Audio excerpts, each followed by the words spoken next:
down here because I want to be by you guys. And I'm in stretchy clothes, so I can do whatever I want. But hi everyone, my name is Sarah, and as she said, I was diagnosed in October of 2021, and I'm now a survivor, which is really amazing. I finished radiation in October 2022, so I guess October is my freaking month. No irony at all. So I want to tell you a story tonight, and hopefully I have to preface this story though with something that maybe not all of you know. My fellow survivors probably know all too well.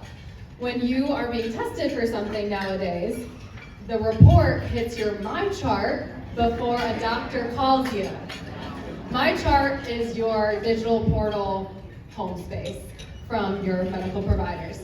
And as you can assume, this is a twisted game of self-restraint and very challenging. So when I was diagnosed, the day I was diagnosed with cancer, which I actually have a bracelet on that says 10/14/21 right here, from a fellow social media cancer friend of mine named Liz, I forgot to wear pants to work.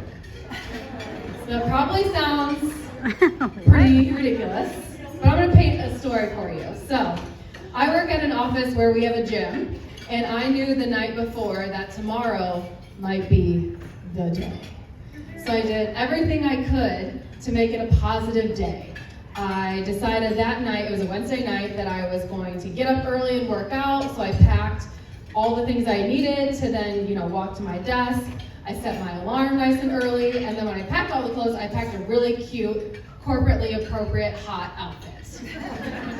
So I get up, I set my alarm, I don't check my chart. I drive to work in the dark because it's like 5:30 a.m. I get to the office, key my way into the gym, get on the treadmill, and I don't check my chart. I go through my workout, I take a shower, I'm coming out in 2 towels, dripping wet, fumbling through my bag for all my things. I shove my phone to the bottom, and I don't check my chart.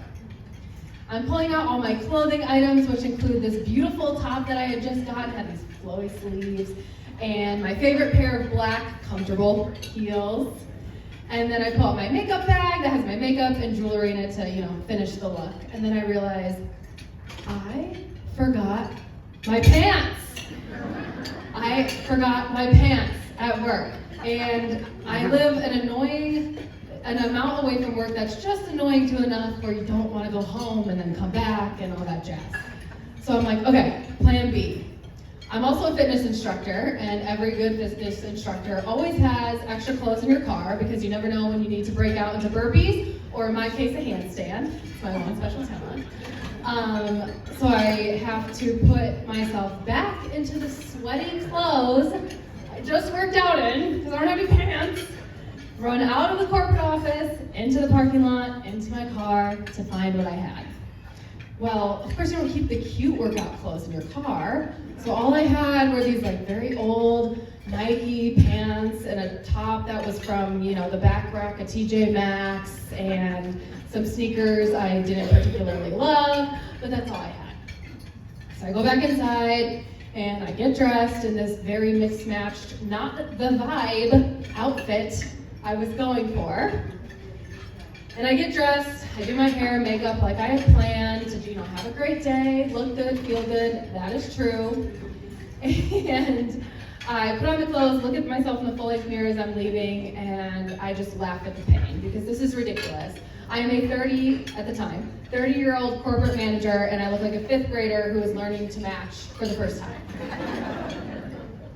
So I get to my desk, and I heat up my breakfast, and I decide to just continue laughing at the pain, so I make a mock TikTok outfit of the day and send this little video. I didn't actually post it, don't worry, for my fellow millennial Gen Zs.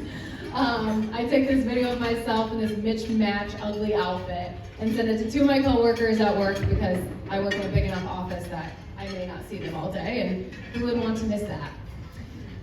Go to my desk, do a few things, and then I have a meeting early in the morning, and by the way, still have not checked my chart. I'm in a meeting with my boss sitting across from me, and then a vendor on the TV screen, and here's me at my laptop. So I'm trying to pay attention, doing my best, although I'm watching people walk around and get coffee, and somebody earlier asked me how I was, and of course I said, oh, I'm good. And on the inside I wanted to be like, oh, I'm waiting to find out if I have cancer, how are you? It's a Thursday, how's your day going? But of course, you kind of keep it inside, because those are those delicate moments when you don't know, will I, won't I? So of course you're not going to share it with the world until it's official, or hopefully not official. So I'm like swallowing stuff down, watching people go about their, lame corporate problems, as I'm wondering, am I going to have it or not? And I'm avoiding checking my chart. So I'm in this meeting, eventually I can't take it anymore. So I pull up my personal Gmail, refresh, okay, nothing's there, no my chart notification. I continue to attempt to pay attention, probably 20 minutes later, check again, refresh, I actually log into my chart this time, and still nothing. So I continue, try to pay attention, and then I refresh again, and there it is. The red circle with the exclamation point, that there's an alert in my chart. So I go in there and I open the report, and it's labeled with results, and I'm like, all the blood has left my face at this point, and I get very cold, and I go through and read it, and I'm scanning for, I don't know what, I've never had cancer, and I look around and the words, and then all of a sudden I see it, carcinoma. And my first thought was, does carcinoma mean cancer? Should I know that? Why don't I know that? Sarah, everyone knows that. Why don't you know that? It was like looking at 1 + 1 and not being able to pull the number 2 from my head. So of course, I furiously Google, does carcinoma mean cancer? And multiple organizations told me, yes, sweetie, it does. So then I'm completely clocked out, and somehow the meeting wraps up, don't know, don't care. If the vendor would have asked us for a $3 million deal, would have signed it right then and there. It's a good thing my boss was with me. I go back to my desk, because now I'm waiting for the call, because I don't know if it's an Indiana law or a new law, but you as a patient get that info first, and then your doctor calls you after. And they try to call real close, right? But I keep staring at my watch, looking at my phone, making sure my volume's all the way up, which I never do. And then finally, I get the call. So I grab a pen and paper, and I get right into student mode. I walk outside this corporate office, sit down on the curb, and I'm ready.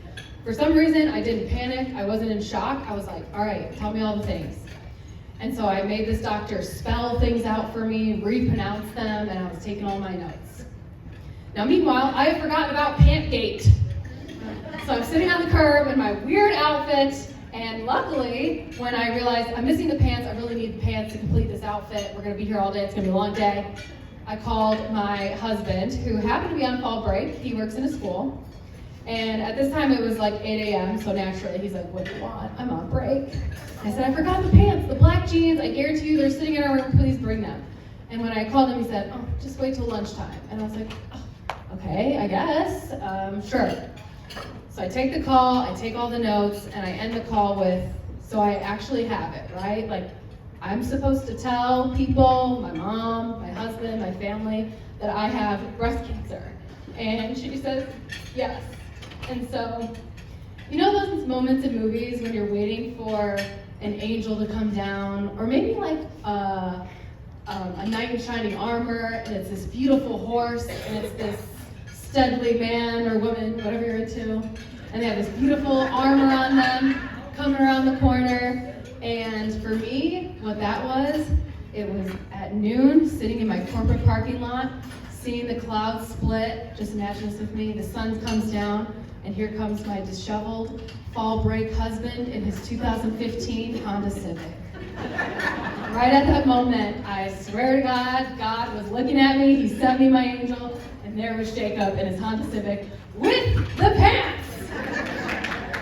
So he finally brings me the pants, and I approach him, and I'm like, F the pants, we don't need the pants, sit down. And at this moment, now I'm very thankful I'm in comfortable athletic clothes, because I'm sweating, I'm nervous, there's tears in my eyes, and now I have to tell the person I love the most that I have this crazy thing that I never thought would happen to me at the age of 30 with a very small family history, and I love kale. I eat so much kale, and it still happened to me. How is this fair? So I sit down and I tell him, and we move on for the next 1.5 years to handle this. I have been through a bilateral mastectomy, gene testing, IVF, 15 rounds of chemo, in radiation, and truly what I needed during all of that time was whatever I wanted.